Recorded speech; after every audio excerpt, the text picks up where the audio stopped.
Oke, Bismillahirrahmanirrahim. Assalamualaikum warahmatullahi wabarakatuh.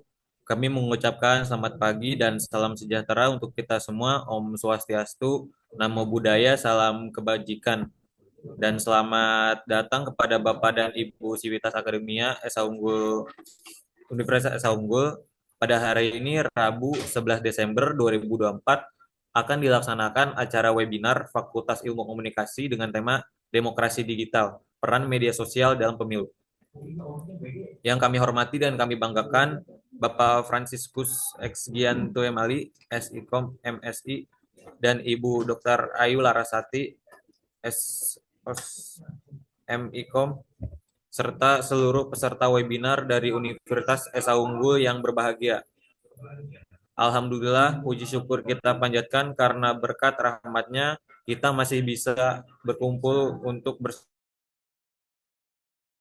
bersama-sama pagi ini meski harus dilaksanakan secara online. Semoga selanjutnya itu menyanyikan lagu Indonesia Raya. Kami mengundang untuk menyanyikan lagu Indonesia Raya, mengambil sikap sempurna. Terima kasih.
Selesai. Terima kasih.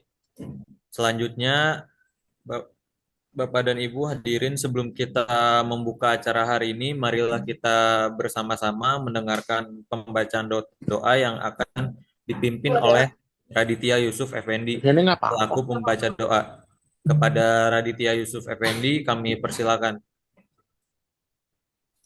Doa ya. Baik, terima kasih kepada MC atas waktu dan kesempatannya. Assalamualaikum warahmatullahi wabarakatuh.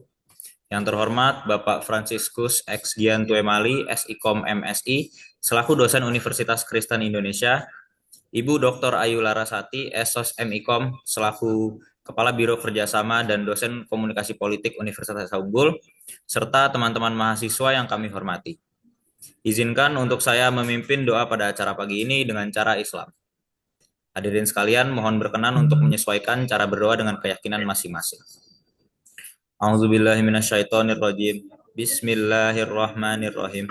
Hamdan syakirin, hamdan na'imin, hamdan yuafi ni'amahu wa yukafi mazidah. Ya Rabbana lakal hamdu kama yanbaghi li jalali wajhikal karimi wa azimi sultanik. Allahumma sholli ala Muhammad wa ala ali wa sahbihi ajmain. Asyhadu an la ilaha illallah wa asyhadu anna Muhammadan Rasulullah. Ya Allah, ya Rahman, ya Rahim. Hanya kepadamu kami menyembah dan hanya kepadamu kami memohon pertolongan. Ya Allah, ya Rahman, ya Rahim. Dengan segala kebesaran dan keagunganmu, dengan tak henti-hentinya kami mengucapkan puji serta syukur kehadiratmu. Serta dengan menadahkan tangan untuk memohon kehadiratmu, pada saat ini kami hadir dalam melaksanakan acara webinar komunikasi politik dengan tema Demokrasi Digital, Peran Media Sosial dalam Pemilu. Tiada harapan dan dambaan kami, melainkan mengharap barokah dan ridho-Mu selalu menyertai kami. Ya Allah, ya Tuhan kami, di awal pertemuan ini berikanlah kelancaran kegiatan kami sampai nanti di penghujung kegiatan, dengan mengharapkan kemanfaatan, ridho, dan barokah dalam pelaksanaan ini, guna meningkatkan pengetahuan, keterampilan, serta kepribadian kami. Ya Allah, ya Tuhan kami, Tuhan yang Maha Pengasih lagi Maha Penyayang. Ampunilah segala dosa dan kesalahan kami. Kabulkanlah doa dan permohonan kami. Terimalah taubat kami. Dengarkanlah harapan dan permohonan kami. Rabbana atina fid dunya hasanah wa fil akhirati hasanah wa qina azabannar. Walhamdulillahi rabbil alamin. Wassalamualaikum warahmatullahi wabarakatuh. Terima kasih Bapak Ibu dan teman-teman sekalian. Saya kembalikan kepada MC pada acara pagi hari.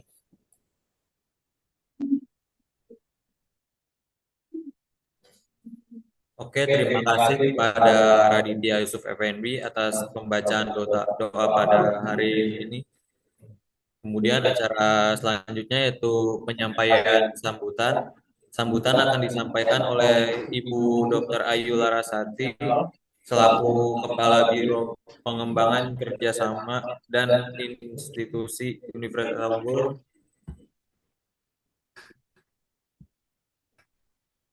Baik, terima kasih MC atas waktu dan kesempatannya. Selamat pagi, Assalamualaikum warahmatullahi wabarakatuh. Waalaikumsalam warahmatullahi wabarakatuh. Dan kami banggakan Bapak Franciscus S. Jian Tuamali selaku dosen dari Universitas Kristen Indonesia. Terima kasih banyak Pak Jian yang telah hadir dan meluangkan waktu pada pagi hari ini, serta teman-teman semua mahasiswa kelompok yang presentasi pada pagi hari ini. Alhamdulillah, dengan mengucapkan syukur atas kehadirat Allah Subhanahu wa Ta'ala, kita bisa berkumpul di Zoom pada keadaan sehat walafiat. Tentunya pada pagi hari ini tema yang akan diangkat dan dikaji yang tentunya narasumber dari luar juga akan menyampaikan masukan juga sharing terkait dengan demokrasi digital, peran media sosial dalam pemilu. Menarik sekali untuk dikaji terkait dengan bagaimana kondisi demokrasi di era digital dan bagaimana peran media sosial dalam pemilu. Baik, mungkin itu yang menjadi sambutan pada pagi hari ini. Sekali lagi terima kasih teman-teman yang telah melaksanakan ujian akhir semester pada kelas di pagi hari ini. Demikian sambutan saya. Terima kasih. Assalamualaikum warahmatullahi wabarakatuh.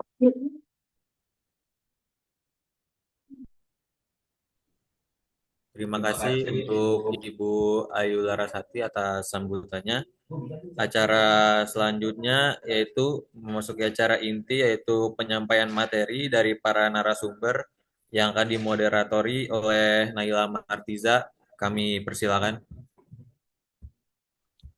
Baik, terima kasih MC yang telah memberikan kesempatan saya untuk melanjutkan rangkaian acara pada pagi hari ini. Selamat pagi teman-teman dan selamat pagi Bapak Ibu yang kami hormati. Selamat datang dalam acara diskusi dengan tema yang sangat relevan dan menarik, demokrasi digital para peran media sosial dalam pemilu. Kami sangat mengapresiasi kehadiran teman-teman sekalian yang telah meluangkan waktu untuk bergabung bersama kami dalam kesempatan ini. Pada kesempatan kali ini, kita akan mendalami bagaimana media sosial mempengaruhi demokrasi, khususnya dalam konteks pemilihan umum. Mengingat media sosial semakin mendominasi ruang publik, penting bagi kita untuk memahami bagaimana platform-platform ini mempengaruhi perilaku pemilih, kampanye politik, dan dinamika sosial di sekitar pemilu. Untuk membahas topik yang sangat penting ini, kami telah mengundang narasumber yang sangat kompeten dan berpengalaman di bidangnya. Tanpa berlama-lama, mari kita mulai acara ini dengan memperkenalkan narasumber pertama. Narasumber pertama kita yang merupakan mahasiswa Universitas Unggul. Mari kita sambut dengan hangat. Saudara Vito Akila akan menyampaikan materi mengenai peran media sosial dalam meningkatkan partisipasi pemilih di era digital.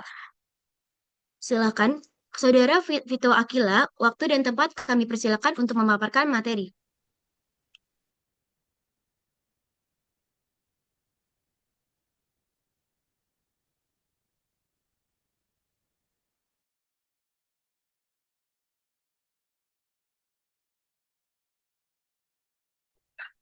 Kali ini kita akan membahas tentang demokrasi digital para media sosial dalam pemilu. Yang pertama itu ada pendahuluan. Demokrasi digital merupakan bentuk pelaksanaan demokrasi yang memanfaatkan teknologi digital sebagai alat utama. Media sosial ini berperan dalam menyampaikan informasi politik sekaligus mendorong partisipan masyarakat secara lebih luas. Dalam penyelenggaraan pemilu modern, media sosial menjadi sarana yang efektif untuk menjangkau pemilih dengan cepat, memfasilitasi komunikasi langsung antara kandidat, dan pemilih, serta membuka ruang diskusi yang lebih interaktif. Lalu selanjutnya itu ada konsep demokrasi digital. Apa sih konsep demokrasi digital? Konsep demokrasi digital itu adalah konsep yang menggambarkan partisipasi politik masyarakat melalui pemanfaatan teknologi digital. Teknologi ini memungkinkan masyarakat untuk terlibat dalam berbagai aspek demokrasi, mulai dari penyebaran informasi politik yang luas dan cepat, hingga diskusi publik yang interaktif melalui platform digital. Fungsi utamanya itu adalah demokrasi digital menyediakan ruang bagi masyarakat untuk berbagi opini, mendapatkan akses ke informasi yang relevan, dan berpartisipasi dalam proses politik, termasuk kampanye dan pengambilan keputusan. Media sosial, aplikasi pemilu, dan survei daring menjadi teknologi utama yang mendukung implementasi demokrasi digital karena mampu menjembatani komunikasi antara pemerintah, kandidat, dan masyarakat secara lebih efisien dan transparan. Media sosial dan pemilu. Media sosial memiliki pengaruh besar dalam demokrasi modern sebagai platform komunikasi utama antara kandidat dan pemilih. Selain itu, media sosial juga menyediakan ruang dialog interaktif untuk berbagi informasi dan pandangan. Platform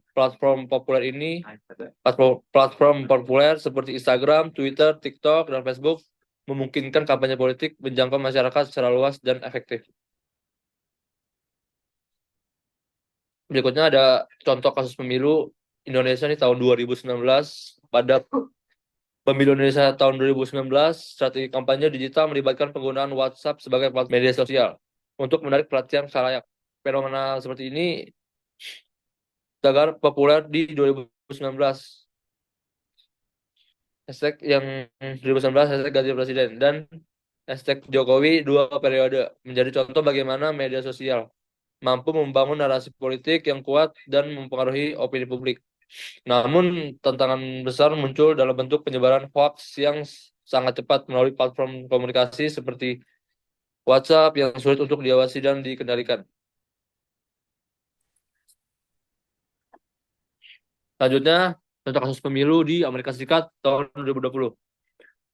Kasus pemilu Amerika Serikat tahun 2020 menunjukkan bagaimana media sosial memiliki pengaruh yang signifikan dalam proses pemilihan, terutama dalam penyebaran berita palsu Sebuah studi dari Washington State University mengungkap bahwa pengguna Facebook lebih sering terpapar berita palsu dibandingkan dengan platform lainnya, yang berkontribusi pada keraguan terhadap integritas pemilu. Media sosial tidak hanya menjadi sarana untuk menyebarkan informasi politik, tetapi juga untuk memanipulasi opini publik melalui algoritma yang memperkuat bias pengguna. Selama pemilu ini, berita palsu dan teori konspirasi digunakan secara luas untuk merusak reputasi kandidat dan menciptakan ketidakstabilan, terutama oleh pendukung Donald Trump yang berusaha mendelegitimasi hasil pemilu setelah kekalahan mereka. Berikut peran media sosial di dalam pemilu. Media sosial memudahkan masyarakat untuk mendapatkan informasi terkini mengenai kandidat programnya, apa aja, dan isu-isu yang terkait dengan pemilu. Kedua itu ada media sosial juga berperan dalam membentuk opini dan persepsi publik terhadap calon-calon pemilu. Dan yang ketiga ada media sosial berfungsi sebagai alat mobilisasi yang efektif di mana kampanye politik dapat menjangkau audiens yang lebih luas.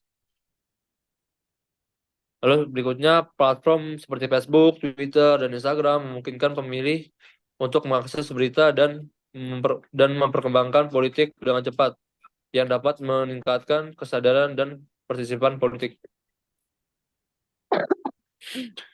Nah, selanjutnya ini ada dampak media sosial. Apa sih dampak media sosial bagi pemilu?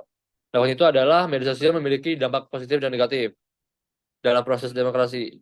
Dampak positifnya meliputi peningkatan transparansi informasi politik, di mana masyarakat dapat mengakses berita dan perkembangan pemilu secara cepat dan luas. Media sosial juga mendorong partisipasi politik, terutama di kalangan generasi muda, dengan memberikan ruang bagi mereka untuk berdiskusi dan menyuarakan pendapat. Selain itu, media sosial mempermudah menciptakan interaksi yang lebih dekat.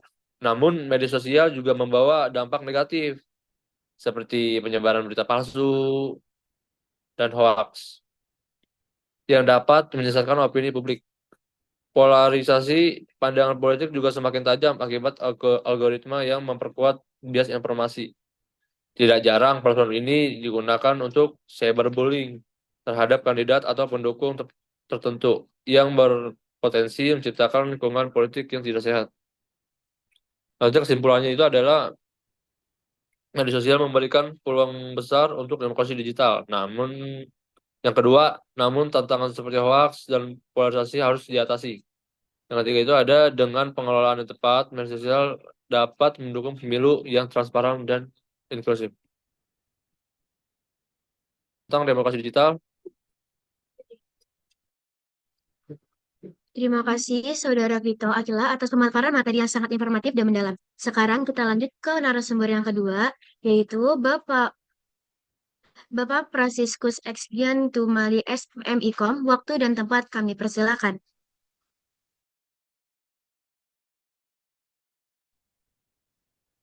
Baik, selamat pagi. Apakah suara saya terdengar ya?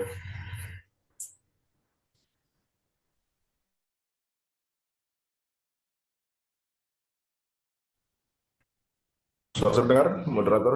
Terdengar, Pak. Terima kasih, Pak Jian. Ya.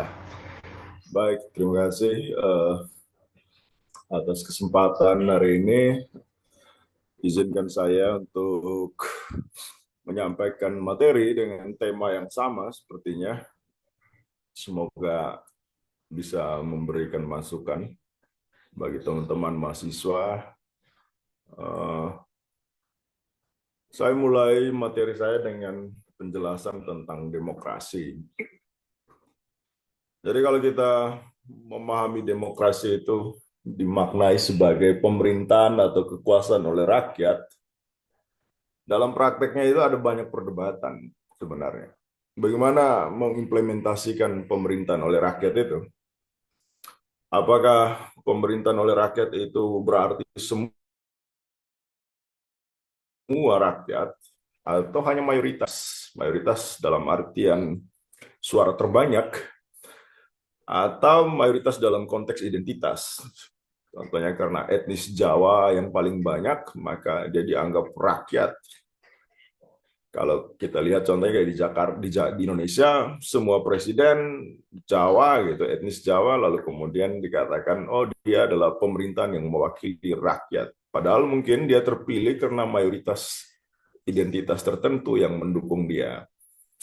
Akhirnya, apakah makna demokrasi itu seperti itu? Atau demokrasi itu karena adanya perwakilan, ada atau karena adanya pemerintahan yang dilakukan secara langsung, seperti yang terjadi di masa Yunani kuno, abad ke-5 sebelum Masehi.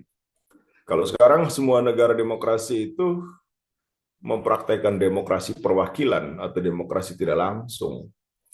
Di abad ke-5 sebelum Masehi, orang mempraktekkan demokrasi langsung, di mana masyarakat turut serta langsung dalam pengambilan keputusan.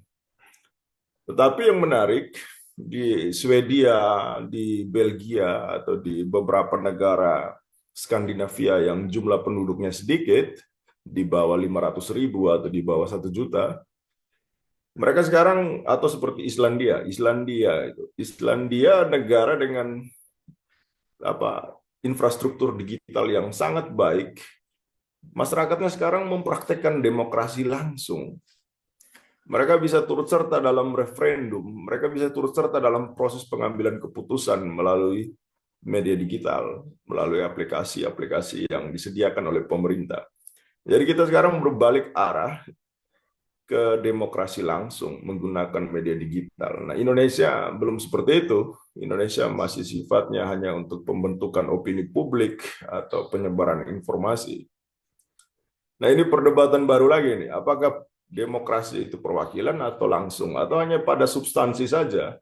Intinya bahwa mau langsung atau perwakilan, ada partisipasi masyarakat. Nah, ini ya, substansi lagi yang perlu diperdalam lagi.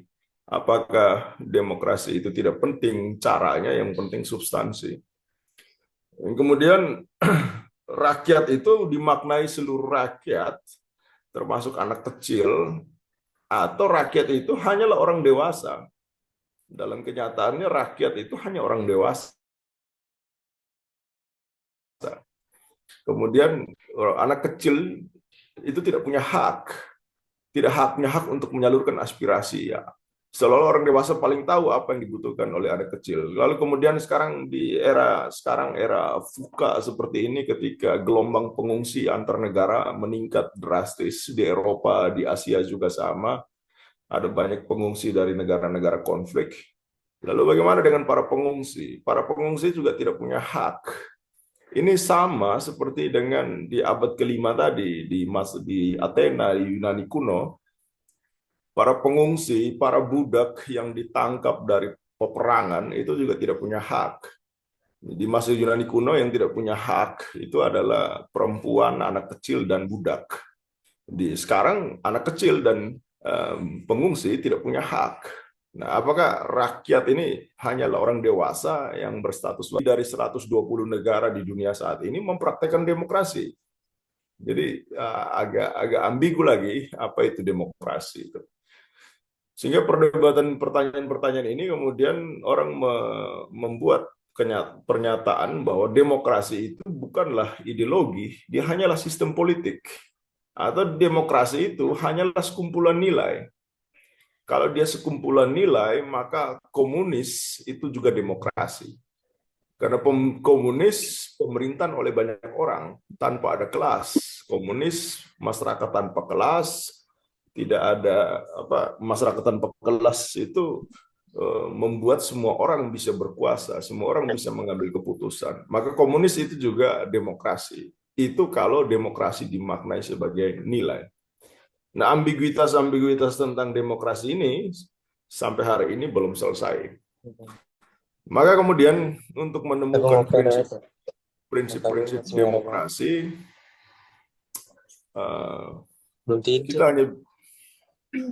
kita hanya bisa ambil dari beberapa definisi ini. Yang saya pilih Contohnya definisinya Schemer bahwa demokrasi itu adalah perencanaan individu untuk mencapai keputusan politik, di mana individu itu berjuang untuk memperjuangkan aspirasinya secara kompetitif untuk meraih keputusan politik yang sesuai dengan kepentingannya itu. Maka kalau pakai Schemer punya definisi ini, berarti demokrasi itu adalah ruang terbuka untuk semua orang bertarung. Nah, ini bertarung untuk memperjuangkan kepentingan tuh. Sementara Sidney Hook, demokrasi itu di mana pemerintahan dan keputusan-keputusan penting didasarkan pada keputusan mayoritas orang dewasa. Artinya definisi Sidney Hook memperkuat ambiguitas yang pertama tadi. Yang kemudian Henry Mayo, demokrasi itu sebagai sistem politik, di mana kebijakan umum itu ditentukan oleh para wakil. Nah, ini memperkuat definisi tentang sistem perwakilan yang dipraktekkan oleh mayoritas negara di dunia saat ini. Ini definisi ini tidak bisa dipilih salah satu yang paling baik, tetapi definisi ini melengkapi satu sama lain. Oleh karena itu kemudian, apa prinsipnya? Prinsip-prinsipnya yang bisa kita ambil dari sini bahwa ada kebebasan individu, demokrasi menjadi arena politik yang bebas, dan demokrasi juga bisa dipraktekkan melalui para wakil. Kalau kita ambil definisi demokrasi dari pernyataan yang paling terkenal oleh Abraham Lincoln, bahwa demokrasi itu adalah pemerintahan dari rakyat, maka berarti pemerintahan dalam demokrasi itu adalah pemerintahan yang dihasilkan dari rakyat. Yang dihasilkan itu adalah para pemimpinnya dan kebijakannya. Jadi pemimpinnya itu diambil dari rakyat, direkrut oleh partai politik dari rakyat. Mereka-mereka yang dianggap unggul, yang memiliki kemampuan kompetensi yang lebih baik daripada manusia yang lain, itu dipilih, diajukan sebagai calon pemimpin. Kemudian kebijakan yang paling baik yang berasal dari rakyat itu yang ingin diwujudkan oleh pemimpin tersebut untuk melengkapi kalimat ini. Sementara kalimat berikutnya yang mengatakan bahwa pemerintahan dari rakyat itu artinya tadi kekuasaan tadi, kebijakan tadi yang ingin diwujudkan oleh pemimpin yang dipilih itu berada dalam pengawasan rakyat.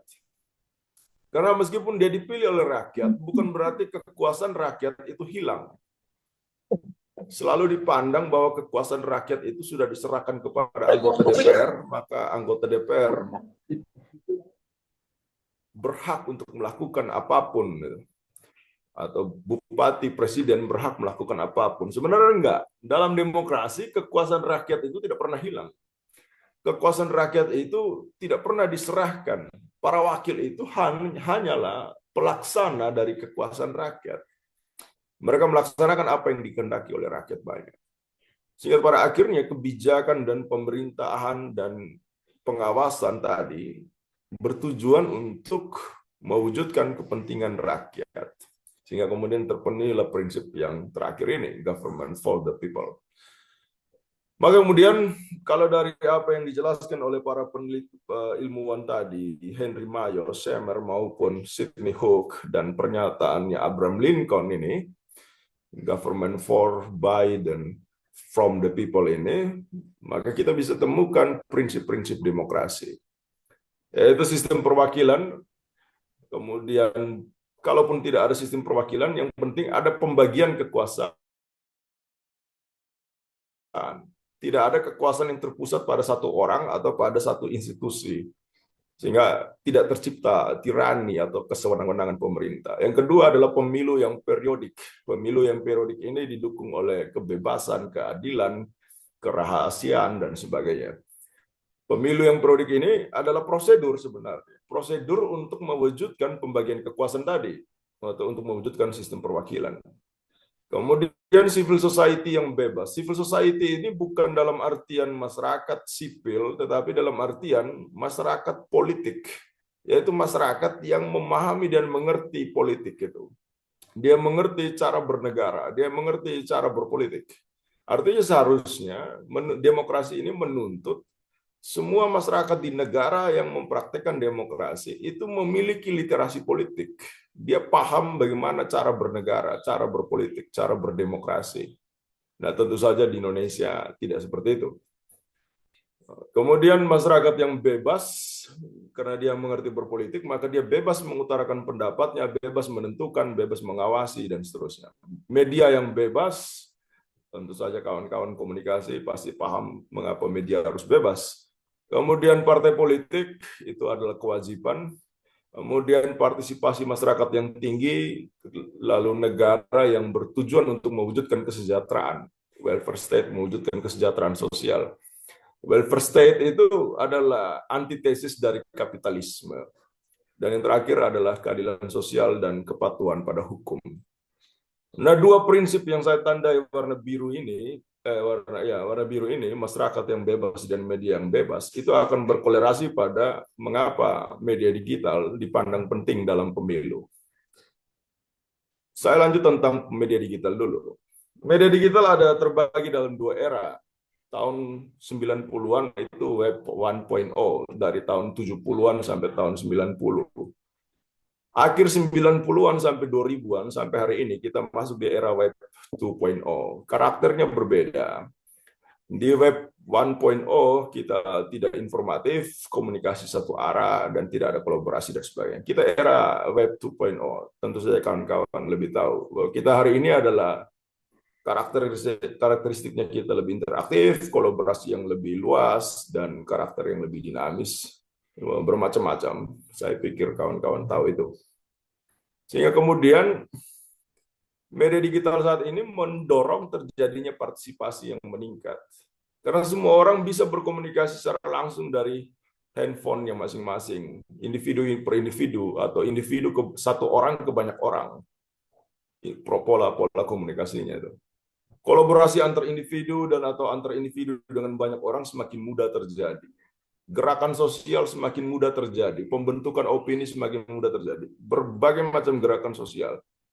Kawan-kawan mungkin pernah dengar tentang split bill ataupun apa perempuan dan laki-laki itu harus setara. Itu kan konsep yang lama, tetapi menjadi pembicaraan umum setelah ada media digital. Semua orang seolah tiba-tiba jadi memperjuangkan kesetaraan gender gitu. Artinya itu dipengaruhi oleh media digital, mendorong terjadinya gerakan sosial. Semua orang bisa mudah mengakses informasi, inovasi, dan seterusnya. Atau kemudian ada perubahan yang besar dalam komunikasi bisnis. 6 karakter ini yang kemudian mempengaruhi pemilu. Pengaruhnya dalam pemilu kita bisa lihat dalam 6 poin yang sama, yaitu masyarakat lebih mudah menyuarakan pendapatnya, masyarakat bisa berpartisipasi dalam kampanye, kemudian kerjasama antar kelompok lebih mudah, partisipasi lebih makin luas, dan sebagainya.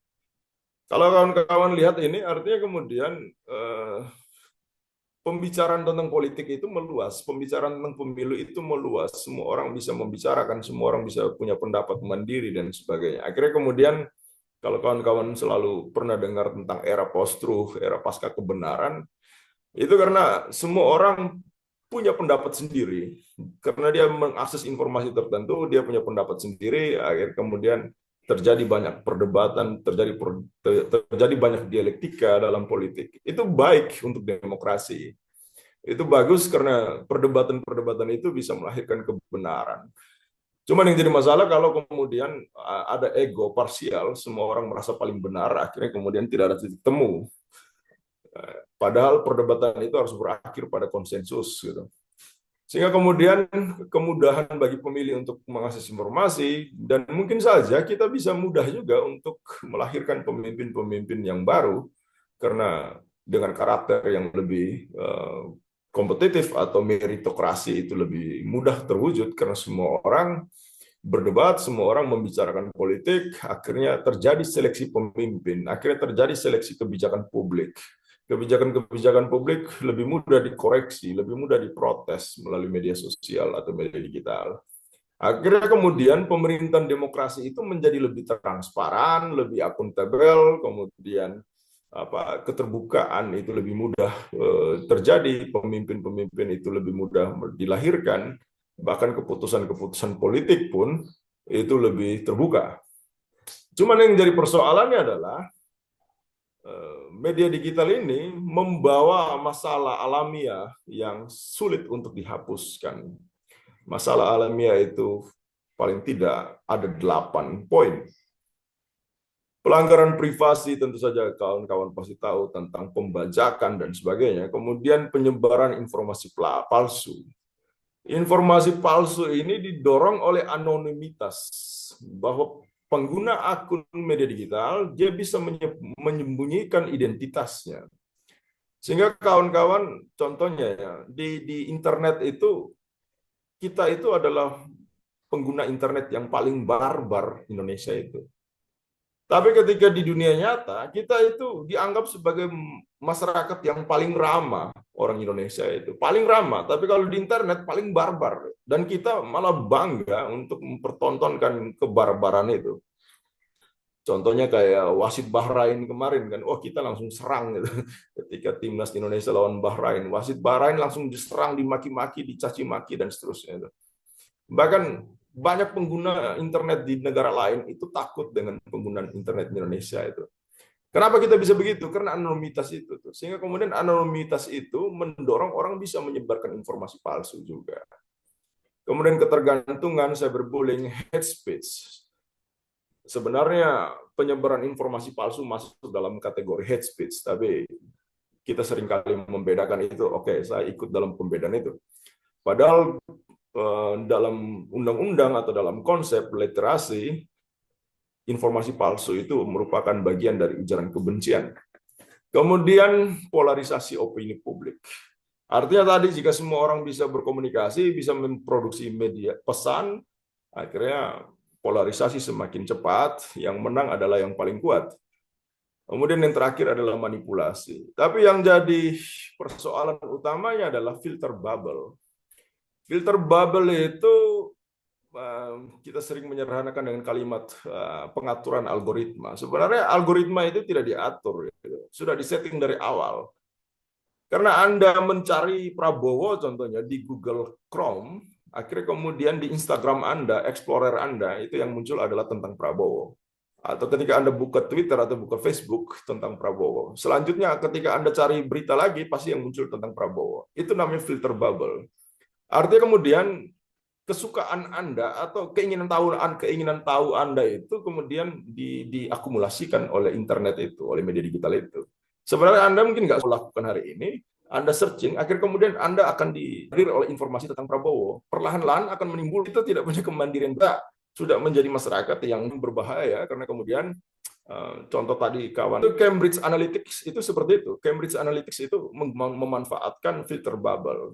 Cambridge Analytics membombardir pendukungnya Hillary Clinton dengan informasi tentang Donald Trump. Hanya karena Donald Trump memicu sebuah isu kontroversi, akhirnya semua orang mencari tahu, akhirnya informasi tentang Donald Trump yang disebarluaskan, diakumulasikan kepada pengguna itu. Akhirnya kemudian kita tidak punya kemandirian berpikir emosional dan sebagainya. Itu adalah hasil konstruksi dari algoritma ini. Akhirnya kemudian memang itu bukan hal yang buruk, karena memang kita hidup di era pasca modern. Era pasca modern adalah era di mana semua adalah hasil konstruksi. Implikasi dari ke-8 masalah ini, orang Indonesia kemudian melahirkan fakta ini. Hampir 80% kita mencari informasi, menemukan ide baru, dan seterusnya, menonton video, dan seterusnya. Itu tujuan penggunaan media digital Indonesia saat ini. Implikasinya dengan mudah juga yang persen kita untuk terjebak dalam praktek-praktek yang buruk, baik itu ujaran kebahagiaannya. Ini survei terakhir yang dilakukan oleh itu menunjukkan bahwa pengguna digital Indonesia itu adalah pengguna yang paling tidak beradab di wilayah Asia Pasifik. Ini Asia Tenggara, tapi kemudian sudah meluas ke Asia Pasifik. Kita itu paling barbar dibandingkan semua pengguna digital di seluruh wilayah Asia Pasifik. Artinya dari Asia, seluruh benua Asia dan Australia dan Oseania itu kita adalah bangsa pengguna digital yang paling buruk. Bencian setiap tahun atau dalam pemilu, ratusan juta serangan cyber. Konten beritanya bukan membicarakan, itu pasti lebih banyak. Kita tidak punya banyak data tentang itu karena itu biasanya data yang dianggap masalah gitu, mencoreng citra dan sebagainya. Sehingga tidak heran kemudian pengguna digital di Indonesia itu tidak menjadi lebih produktif, malah menjadi masalah yang menghambat, menimbulkan konflik atau ketidakstabilan sosial, politik dan seterusnya. Penyebabnya apa? Kalau lihat data dan fakta seperti ini atau masalah tadi yang semakin meluas, penyebabnya adalah pertama adalah kurangnya pengawasan. Kurangnya pengawasan bukan hanya dari pemerintah, tetapi dari orang tua, dari diri sendiri. Akhirnya kemudian karena era post-truth, akhirnya tidak ada lagi dalam diri kita. Dalam diri kita itu kemudian tidak banyak lagi etika moralitas atau kepatuhan pada hukum atau rasionalitas yang digunakan. Intinya saya sampaikan dulu, saya pengen dinotis oleh banyak orang. Saya ingin divalidasi oleh banyak orang. Akhirnya pengawasan dari diri sendiri yang berdasarkan etika agama, etika sosial budaya, nilai-nilai itu hilang. Sementara dari orang tua, wah, itu tentu saja dianggap ini karena privasi saya, handphone saya adalah privasi saya, orang tua juga sudah sulit untuk mengawasi. Dari pemerintah, kalau pemerintah membatasi, itu dianggap melanggar kebebasan. Padahal ini yang juga tadi saya bilang kenapa kita tidak mengerti berhidup bernegara. Padahal dalam negara itu tidak ada namanya kebebasan absolut. Bahkan dalam hidup manusia itu tidak ada kebebasan absolut. Kebebasan saya dibatasi oleh kebebasan orang lain. Saya bebas, saya punya keinginan untuk mendengarkan musik dengan suara keras. Saya anggap itu adalah kebebasan dan keinginan saya. Tapi kebebasan saya itu dibatasi oleh tetangga saya yang ingin menikmati ketenangan di hari itu. Jadi kebebasan seseorang dibatasi oleh kebebasan orang lain. Akhirnya terpaksa saya harus kecilkan suara musik saya. Itu logika sederhana dalam kehidupan bermasyarakat, bukan dalam bernegara ya. Bermasyarakat, kebebasan itu tidak ada. Tapi seringkali ketika ada pengawasan terhadap itu, dianggap melanggar kebebasan. Loh enggak, kebebasan absolut saja itu tidak ada di hutan. Tarzan tinggal di hutan pun dia tidak sebebas itu. Dia dibatasi oleh sistem etik hukum yang ada di hutan. Gitu. Tapi seringkali kita menganggap kebebasan itu harus absolut, kebebasan itu harus mutlak. Itu masyarakat kita seringkali begitu. Atau pengguna internet banyak yang begitu, bukan hanya di Indonesia, dimanapun menganggap bahwa di internet saya harus bebas-bebasnya. Saya bisa maki dan sebagainya, meskipun padahal maki di televisi dan di YouTube itu penontonnya sama, tapi dianggap saya kalau di TV saya tidak bisa maki, di YouTube saya bisa maki. Itu. Kemudian anonimitas, kebebasan tadi sudah saya katakan, algoritma tentu saja, dan yang paling penting adalah di Indonesia paling buruk itu adalah literasi. Literasi digital yang rendah. Literasi digital itu sebenarnya didukung oleh kemampuan intelektual. Nah, kemampuan intelektual kita di Indonesia itu yang paling rendah di Asia Tenggara. Kita mungkin hampir 90% orang Indonesia sekarang bisa membaca dan menulis, tapi memahami apa yang dia baca dan memahami apa yang dia tulis itu kita tidak cukup. Bahkan kalau teman-teman lihat survei IQ, itu kita dianggap paling rendah. Rata-rata IQ orang Indonesia atau mayoritas IQ orang Indonesia hanya di angka 78. 78 itu keterbelakangan mental. Bukan pintar, itu lebih rendah daripada bodoh. Dan kita IQ rata-rata kita 78.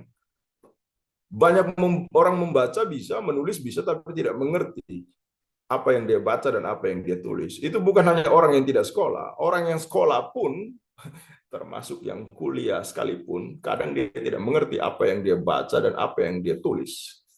Atau mungkin di kelas, dosen ngomong apapun, dia nggak ngerti. Itu karena rendahnya literasi kita, rendahnya literasi. Rendah literasi ini kemudian dia pakai internet, maka kemudian lahirlah itu literasi digital. Rendahnya literasi digital memudahkan terjadinya masalah-masalah tadi. Kenapa? Literasi digital itu adalah kemampuan mengelola informasi, memanfaatkan media-media digital secara produktif. Kita tidak begitu. Media digital yang kita gunakan, yang tadi, hampir 40% untuk penipuan, untuk cyberbullying, untuk diskriminasi, untuk pembajakan, untuk saling hina, saling serang. Akhirnya media digital di Indonesia tidak cukup digunakan untuk secara produktif. Karena apa? Karena rendahnya literasi. Kemudian ada lagi para politisi, pengusaha, atau orang-orang yang cukup punya power, membayar buzzer dan sebagainya, atau memanfaatkan media digital untuk komersialisasi kepentingan, akumulasi kepentingan individu. Itu lebih masif lagi. Makanya siapapun yang viral dengan tiba-tiba langsung digunakan loh. Makanya kalau Anda lihat kemarin ada yang sempat heboh itu, katanya kok endorse itu selebgram kok ratusan juta ya. Ya itu wajar. Mereka rela untuk bayar ratusan juta untuk satu orang, untuk satu postingan ratusan juta ya, karena itu bisa mengakumulasi sebanyak-banyaknya orang dan bisa mendorong awareness, bisa mendorong perhatian, lalu kemudian mereka mendapatkan keuntungan yang lebih besar. Yang terakhir, karena kecanduan dan ketergantungan, dari 12 jam manusia Indonesia sadar, 8 jam dia tidur, lalu 12 jam mungkin dia sadar gitu. Itu 12 jam itu dihabiskan hampir setengahnya atau hampir 80%-nya itu hanya untuk menggunakan internet. Kawan-kawan mungkin kalau lagi di jalan bengong nggak tahu mau ngapain, tiba-tiba angkat internet, lagi salting angkat HP, lagi salting angkat HP, lagi nggak tahu lagi mau ngapain angkat HP, meskipun cuma scroll nggak jelas mau ngapain. Artinya itu ketergantungan. Jadi kita sekarang sering disebut sebagai manusia bionik, manusia yang setengah biologis dan setengahnya itu adalah teknologi. Dia sudah tidak bisa dipisahkan dari handphone. Ketergantungan, kecanduan ini kemudian membuat mudahnya terjadinya banyak persoalan tadi. Solusinya apa? Solusinya adalah literasi digital, tentu saja. Literasi digital ini penting karena kalau tadi kawan Anda katakan bahwa media digital bisa digunakan untuk membuka transparansi, meningkatkan partisipasi publik. Itu kalau tidak didukung oleh literasi digital, maka sia-sia. Dia hanya akan menjadi persoalan baru yang melahirkan masalah-masalah tadi. Maka kemudian literasi digital ini digunakan untuk mendorong semakin awareness-nya kita tentang politik dan sebagainya, sehingga kemudian partisipasi meningkat. Harusnya dalam pemilu kemudian, kalau masyarakat yang literasi digitalnya baik, dalam pemilu kita kemudian bisa mengakses banyak informasi, kita bisa ikut dalam diskusi publik, kita bisa diskusi publik yang konstruktif, artinya yang mampu melahirkan solusi atau mampu mencerdaskan. Kemudian literasi yang rendah tentu saja akan menciptakan kesenjangan akses, menciptakan masalah-masalah tadi. Masyarakat yang literasi digital tinggi juga bisa ikut dalam kampanye-kampanye dalam pemilu, bisa ikut dalam gerakan sipil dan sebagainya. Sementara literasi yang rendah menghambat partisipasi. Kalau Anda lihat dalam pemilu kemarin ya, pemilu kemarin itu media digital itu bukan seperti ini digunakan untuk media digital kemarin itu hanya sekedar sebagai sarana untuk menyampaikan informasi kepada kita semua, pembentukan opini kepada kita, dan untuk mempolarisasi media, mempolarisasi publik. Akhirnya kemudian kalau sudah terjadi polarisasi, dia bisa baca dengan mudah. Kalau pemilihnya ada 20, terbagi dalam 7 orang pro, sisanya kontra, maka dia sudah tahu 13 orang ini yang kontra akan menjadi sasaran selanjutnya. Maka dengan kemudian pembacaan algoritma menyasar hanya 13 orang. Itu sudah diakui oleh banyak sekali ahli gitu. Bahkan di masa Ahok dulu, calon gubernur Ahok 2018, mereka rela membayar Google. Main dulu ada sempat heboh di zaman 2018. Kalau Anda ketik Jakarta bersih karena Foke atau Jakarta bersih karena Fauzi-Bowo, mungkin maksud Anda Jakarta bersih dan maju karena Ahok. Jadi Google pun rela dibayar ya, karena memang dia perusahaan swasta, dia tidak tunduk pada etika pers, etika media atau etika jurnalistik. Dia perusahaan swasta orientasi keuntungan, siapa bayar lebih dia akan gunakan itu. Dan kemarin kemarin di pemilu 2024 itu kan ada pengakuan juga yang mengatakan bahwa oh TikTok juga sama dibayar oleh Prabowo dan Gibran. Ya, mereka itu hal yang lumrah dalam ekonomi kapitalis liberal ini. Siapa yang membayar lebih, dia yang mendapatkan privilege itu. Akhirnya kemudian masyarakat kita yang tadi literasi rendah, masyarakat kita yang terpapar internet hampir 87% itu, tapi literasi rendah, itu kita hanya menggunakan internet dalam pemilu itu hanya untuk mendapatkan informasi dan memperdebatkan sesuatu yang tidak konstruktif. Akhirnya buzzer itu sangat leluasa, sangat berperan penting sebagai opinion leader dalam penggunaan media digital di Indonesia ketika pemilu. Ya, itu masalahnya, sehingga kemudian kalau literasi kita meningkat, maka harusnya masyarakat kita akan lebih aware, lebih mampu menggunakan media digital untuk berkontribusi dalam pemilu dan kampanye dan seterusnya. Kemudian literasi digital yang tinggi juga mendorong kita bisa melakukan evaluasi kritis, kita juga bisa terhindar dari disinformasi, membantu kita untuk turut dalam pembentukan opini yang terinformatif dengan baik. Itu artinya karena tadi kemampuan kita mencerna dan mengevaluasi atau kemampuan kita untuk memahami media informasi yang tersebar di media digital akan lebih baik jika kita memiliki literasi yang memadai. Tetapi ketika literasi rendah seperti ini, terkadang kita lebih percaya dengan forward pembicaraan yang oh ini karena kata si ahli ini, si ahli itu, yang tidak jelas orang itu benar ahli atau tidak gitu. Terkadang kita percaya karena itu akun parenting atau itu akun politik, padahal akun itu adalah akun yang mengadu domba atau memanipulasi informasi yang sebenarnya. Itu kita terkadang lebih mempercayai hal-hal seperti itu karena kita literasinya rendah gitu.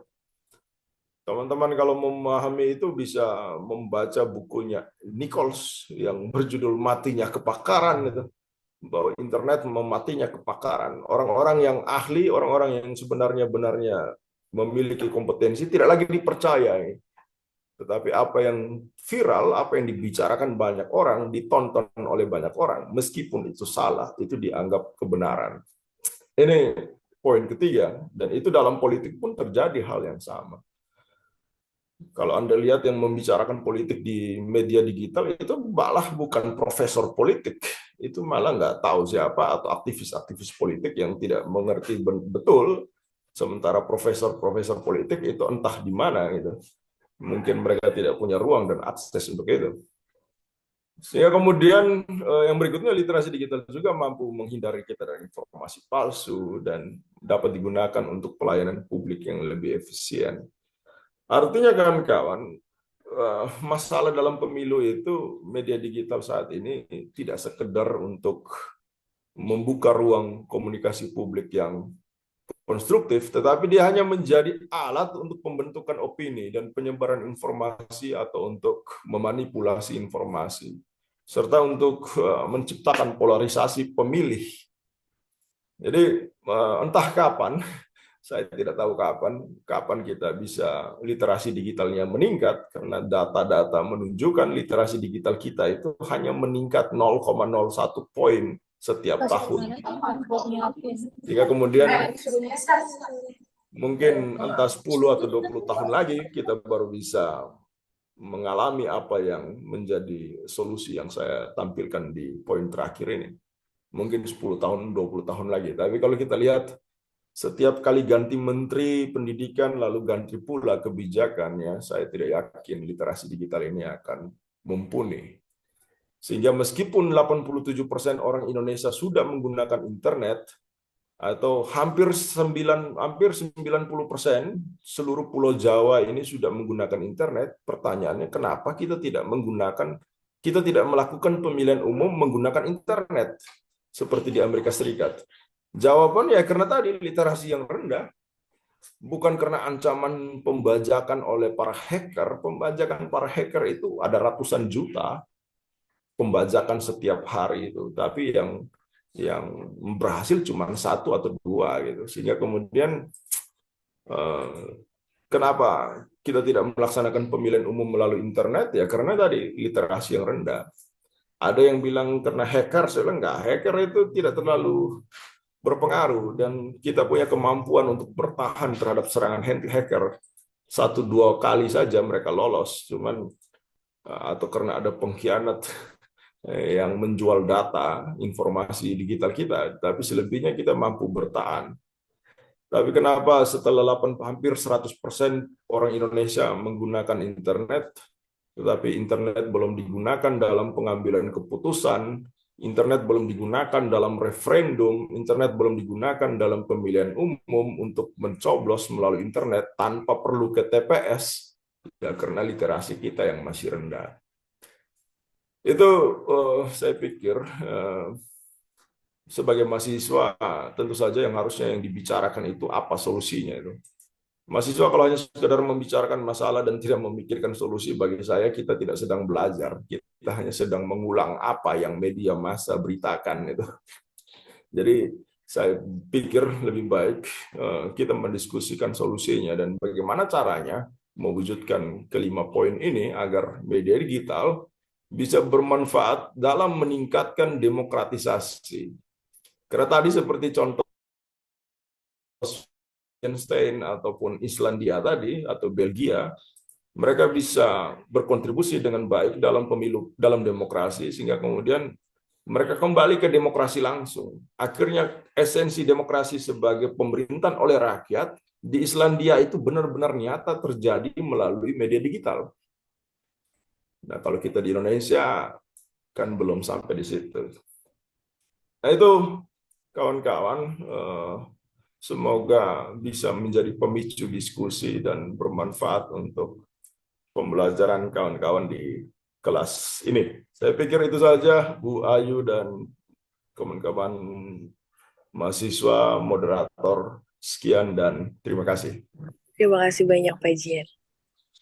Terima kasih banyak Bapak Franciscus X Gian Dwi Mali SIKOM M. Mari tepuk tangan semuanya yang meriah kepada Bapak Gian Franciscus X Gian Dwi Mali SIKOM M.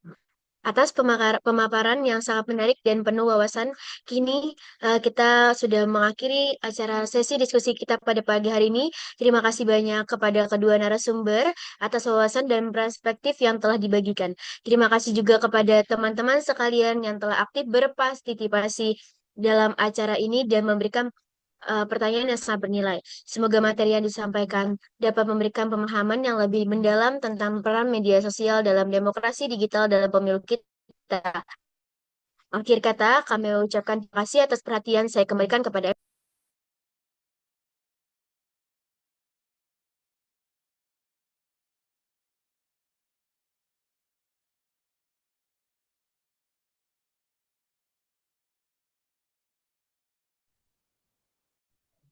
Oke, terima kasih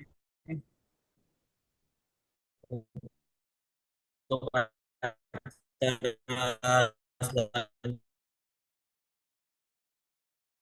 yaitu sesi foto bersama. Oke, terima kasih untuk selanjutnya foto bersama.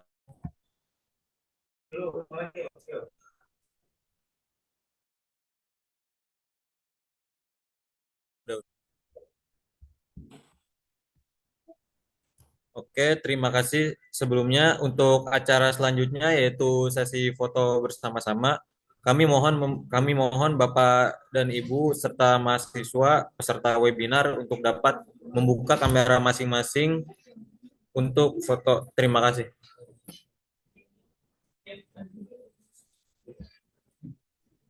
Oke, saya izin ambil alih. Kita mulai sesi foto ya. Untuk halaman pertama, 1, 2, 3.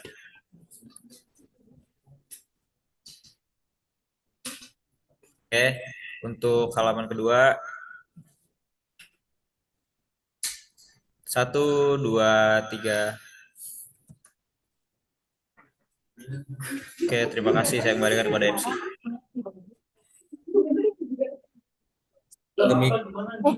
Demikian rangkaian kegiatan acara webinar demokrasi digital peran media sosial dalam pemilu kali ini. Kami mengucapkan terima kasih banyak kepada Bapak Franciscus X Gian Bule, Bu Emali, dan juga Ibu Dr. Ayu Larasati atas waktunya serta Bapak Ibu mahasiswa mahasiswi peserta yang hadir pada acara pagi hari ini.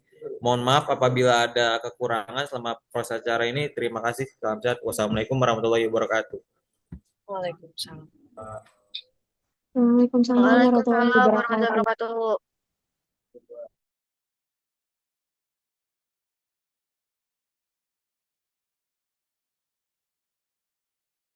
wabarakatuh.